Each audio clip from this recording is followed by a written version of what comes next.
please enjoy my moose pillow that I keep year round, even though it's a Christmas pillow.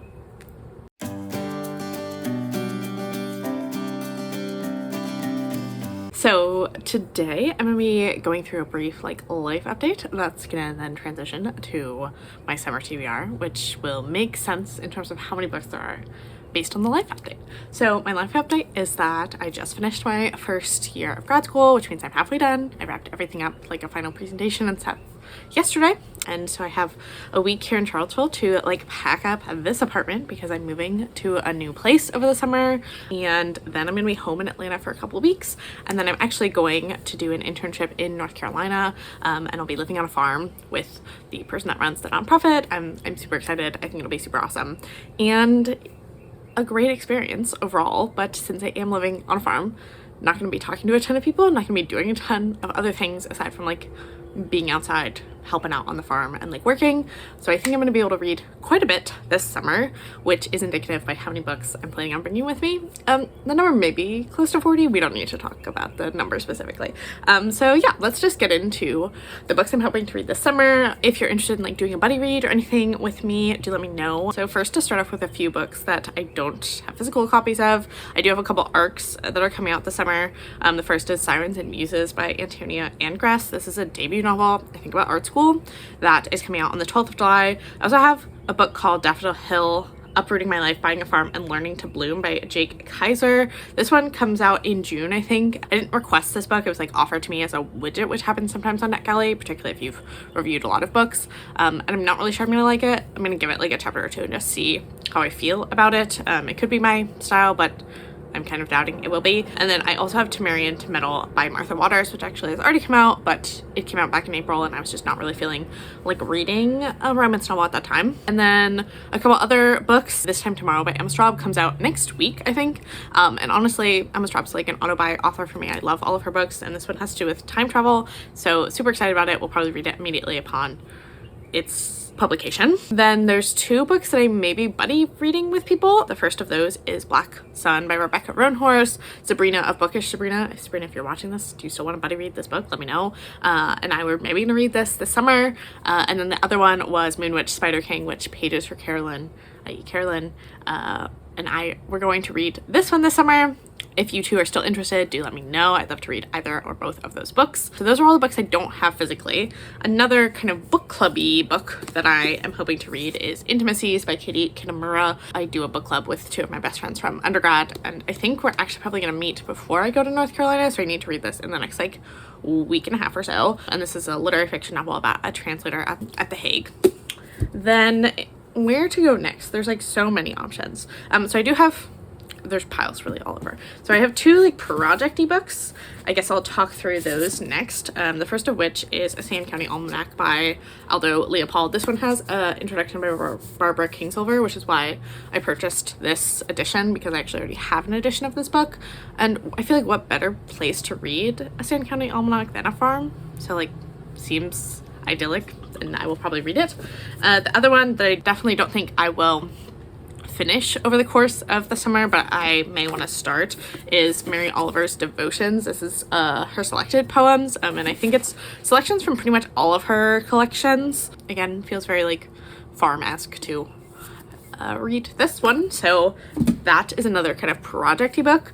Then I have some books that are about living the farm life / being in North Carolina, which I thought would be a fun kind of thematic exploration of my reading. The first of those is Even As We Breathe by Annette Sanute Clapsaddle. This one is actually historical fiction written by a member of the Eastern Band of the Cherokee Nation. So this one's actually set in Western North Carolina, and I'll be in Eastern North Carolina, but similar vibes. It's historical fiction. I think it's a literary mystery. Excited about that. I also have this nonfiction collection, Left Elsewhere, Finding the Future in Radical Rural America. Super excited about this one.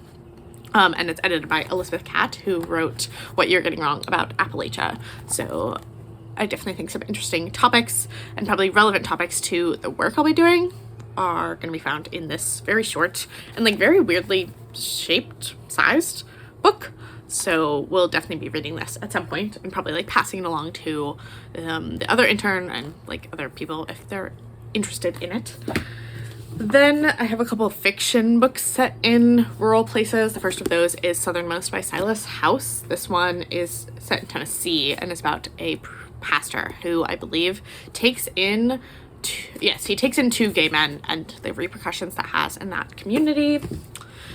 Then also Ohio by Stephen Markley. I've had this book on my bookshelves for years and years and I've not read it. Ohio obviously is somewhat far from North Carolina, but this I know is set in pretty rural central Ohio and deals with a lot of kind of issues related to rural living. And then this one I think is also maybe set in Ohio. Ohio is like the quintessential rural place in my mind, or one of, there's many here in the United States, but this is Stay and Fight by Madeline Fitch. And this one I believe has some queer themes.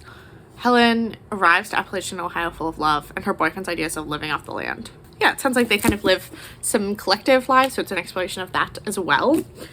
Then in terms of a fun political book that I may be interested in reading, but may also feel a little too close to home given our current tragic political landscape, is Red Clocks by Lenny Zumas, which is about thinking through the possibility of Roe v. Wade being overturned and the ramifications of that in the kind of within, I feel like 10, 15 years after that decision is passed.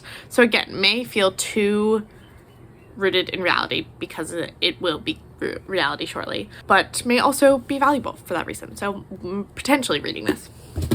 Then I feel like nonfiction works well after that one, so we'll go with nonfiction. So the next one, again, pretty like heavy topic, but important, is Know My Name by Chanel Miller. This is Chanel Miller's memoir about her experience with the trial. She was the sexual assault victim in the Brock Turner case, and her experience both with that sexual assault, but also the trial that happens afterwards. And I've heard nothing but absolutely amazing things, but I've also heard this is really heartbreaking. So ready for that. Then a book that I hope and think might be like relevant or interesting to some of the work and like thinking work that I'll be doing this summer. This is Rising Dispatches from the New American Shore by Elizabeth Rush. So I believe this is kind of narrative driven nonfiction about climate change and sea level rise and how that's impacting different communities across the United States. I've been looking forward to this one for a while, but honestly it's hard to read nonfiction during the school year because I'm reading a lot of kind of nonfiction-y type stuff during my classes, and so usually I gravitate much more towards fiction in the school year, so that's why this kind of nonfiction pile partially exists.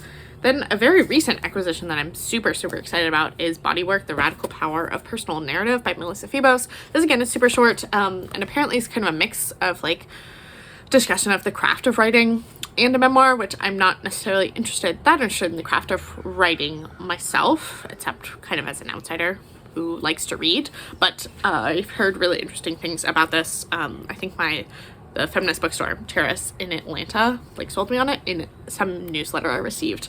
And so I'm excited to dig into this. Another one, this one I'm actually on the fence about. I think I'm gonna try it before I leave for North Carolina and then potentially unhaul it because I'm just not really sure. I still want to read it, but that's The Triumph of the City, How Our Greatest Invention Makes Us Richer, Smarter, Greener, Healthier, and Happier by Richard Glazer. Obviously, I am studying urban planning right now, and this is a very urban planning-y book, and so I'm wondering if this book would actually like teach me that much or like engage me that much, especially because it's from 2011. So I may just like read the introduction of this and see if I think I will gain something from it, and if not, I will pass it on to another person who hopefully can be introduced to the wonders of urban planning. And the last nonfiction book is one that I'm so excited about. I bought it back in February. Actually, I think I made my sister buy it for me as a birthday present, is South to America, A Journey Below the Mason-Dixon Line to Understand the Soul of a Nation by Imani Perry. I truly have wanted to read this ever since I got it, but again, as I said, nonfiction in grad school don't mix super well, but this is about Imani Perry, who is from the South, potentially. She's a native of Birmingham, Alabama, but she grew up in Cambridge, Massachusetts, and Chicago. So she's returning to the South to understand how the roots of a lot of both Black culture, but also then by extension American culture more broadly, are based and originate in the South, which is a topic that's very interesting to me. Then I have a whole giant stack of short story collections because I love a short story collection. Will I get to 5 short story collections over the span of like 3 months? It's hard to say, but we're gonna try at the very least. First is Kirsty McCullers' The Ballad of the Sad Cafe and Other Stories. I love Kirsty McCullers. If you've not read her, I would highly recommend. She's a classic Southern writer, and her stuff is really, gothic's not the right word, but very like, if you're into the DWM, which, you know, circles the bookish internet these days, I think you would like Kirsty McCullers, because she's like the OG in this realm, I think, but also like interesting themes of like southernness and queerness and identity more broadly, so would recommend. Then I also have Objects of Desire by Claire Sostancevich. This is a pretty well acclaimed short story collection that came out pretty recently, maybe like end of 2021, and I got it right at the beginning of the year, but have not had a chance to get to it. Then I was kindly sent Night of the Living Res, which I think this is what the final cover will look like, but this is just like a introduction to it. And this is written by Morgan Talty, who's a member of the, I'm gonna mispronounce this, unfortunately, Penobscot Nation, who are located in Maine. And so these stories are interconnected stories about Indigenous people living in Maine and their experiences, and I read the first story. It was pretty solid, so I'm excited about this one. And it comes out on the 5th of July. If you are interested in this one, I think it'll be really good. And so thank you to Tin House for sending a copy of this my way. I also have F Face and Other Stories by Leah Hampton, another like rural experience, but this is short story, so it was in the short story pile. Super excited about this one. Have been wanting to get to it since I bought it like a year ago and have not. So I hope this summer will remedy that. And then last short story collection is Friday Black by Nane Kwame Adeje Brenna, maybe. And these are like more speculative side stories about the Black experience in America. Let's transition to my pile of like potentially lighter reads. I am going to the beach with some of my best friends, and so some of these books I feel like are great like beachy reads. The first of which is one that I also definitely want to read before I leave for North Carolina, because this book has been sitting on my TBR for way too long and I need to either read it or officially take it off my TBR, and that's Rules of Civility by Amor Towles. I have heard very good things about this, and yet for some reason, even though I loved Gentleman Moscow, I just like don't want to read this book. I think there's something about just like him being a white man and this being like a very lighthearted story that I'm like, oh, I won't like it, but then I do like it. So yeah, you feel free to explain why that happens to me down in the comment section below.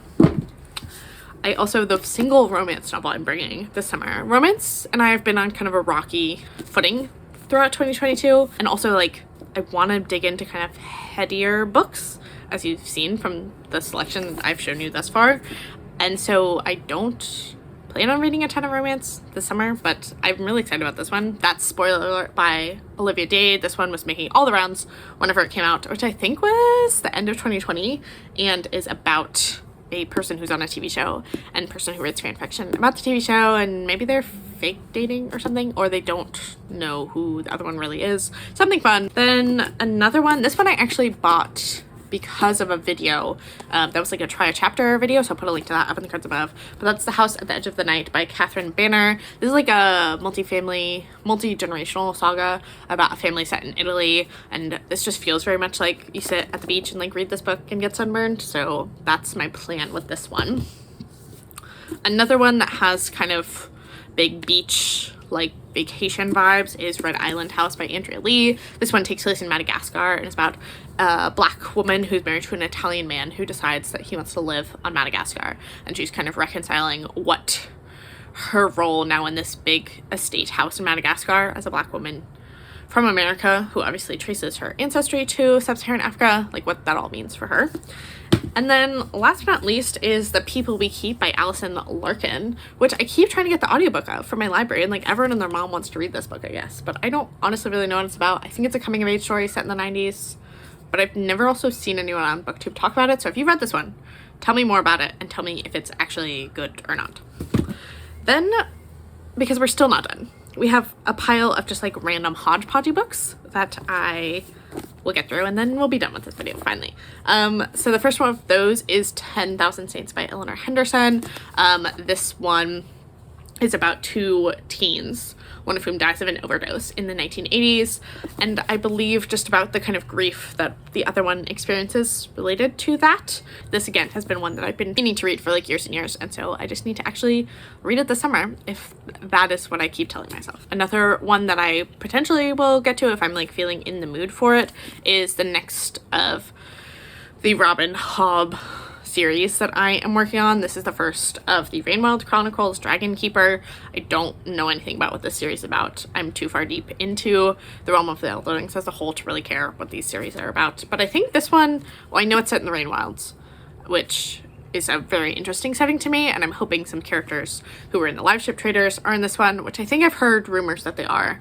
But I've also heard this particular quartet, I think, is like some of the worst of the whole series, so I've not been super eager to get to it, but I will be bringing this one just in the event that I'm feeling kind of motivated to read it.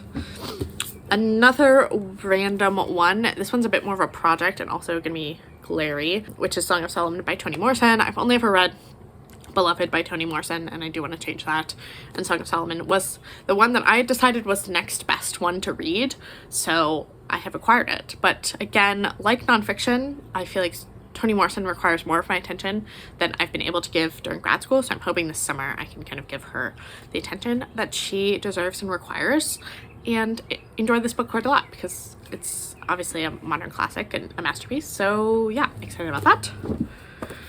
The next one is The Wife by Meg Wolitzer. Meg Wolitzer feels very summery to me. I have not read her in a couple years, but I do really love her work and kind of want to read this one so I can continue working through her backlist, and this one is pretty short, so I'm hoping to get to this again sooner rather than later within the summer.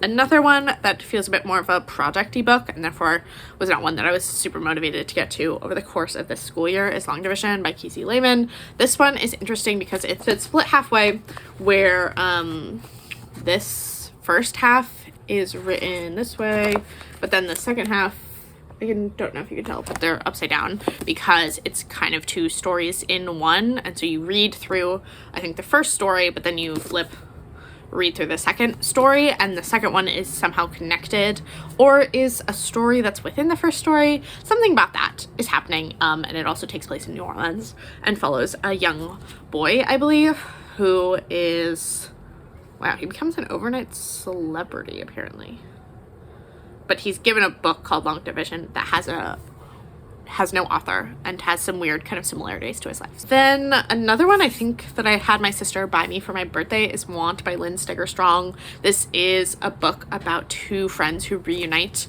in their adulthood after a kind of tumultuous friendship during their teen years.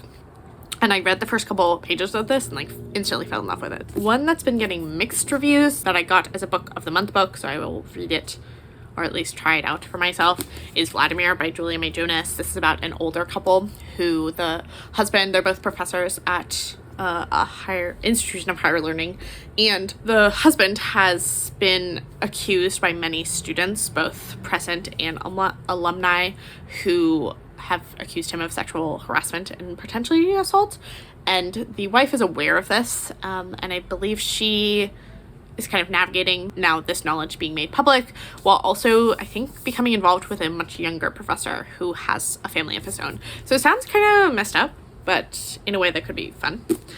And then the last book, actually, is one that I don't think I've heard many people talk about on BookTube, but this is a author local to Atlanta, and so I remember one of my local indie bookstores hyping this up last summer when I acquired it, which was Gold Diggers by Sanjina Sathyan.